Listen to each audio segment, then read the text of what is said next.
berita pertama, Bitcoin stabil sekitar 66k, tetapi sentimen risk off masih menekankan altcoin.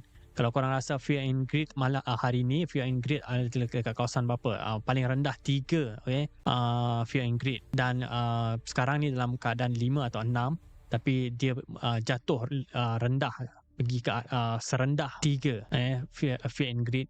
Jadi membuatkan orang rasa memang sangat-sangat takut. Belum pernah lagi jatuh hingga 3, tapi ini adalah yang paling rendah. Biasanya kalau fear and greed punya indeks menunjuk pada kita diparas paling rendah, menunjuk pada kita adalah tanda-tanda reversing bakal nak berlaku. Yang paling rendah sebelum ni adalah berapa? 7 atau 8.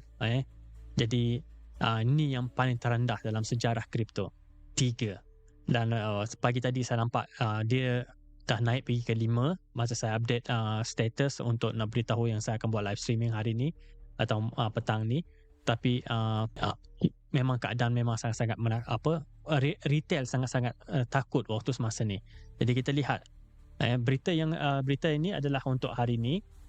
Bitcoin dilaporkan stabil sekitar 66k. Ya, kita dapat lihat harga semasa 66k $273 waktu semasa ni, lantunan daripada paras sekitar 60 atau 59k dalam suasana pasaran global yang masih berhati-hati. Laporan pasaran hari ini menggambarkan Bitcoin sedang bergerak dalam mod konsolidasi atau sideways ketika pelabur mengambil pendekatan risk off, iaitu kurang selera kepada aset berisiko. Dalam keadaan ini, altcoin disebut berada di bawah tekanan, menunjukkan aliran modal cenderung lebih defensif. Ini memberikan gambaran bahawa tenang pada Bitcoin tidak semestinya bermaksud pasaran kripto kembali sihat sepenuhnya.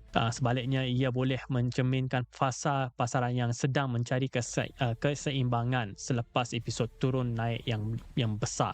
Jadi saya rasa harga paling yang seimbang dia kena melakukan double bottom dekat area 59 atau dekat 60k. Lepas tu melakukan sideways dan mungkin ambil masa sebulan atau 2 bulan berada dekat area situ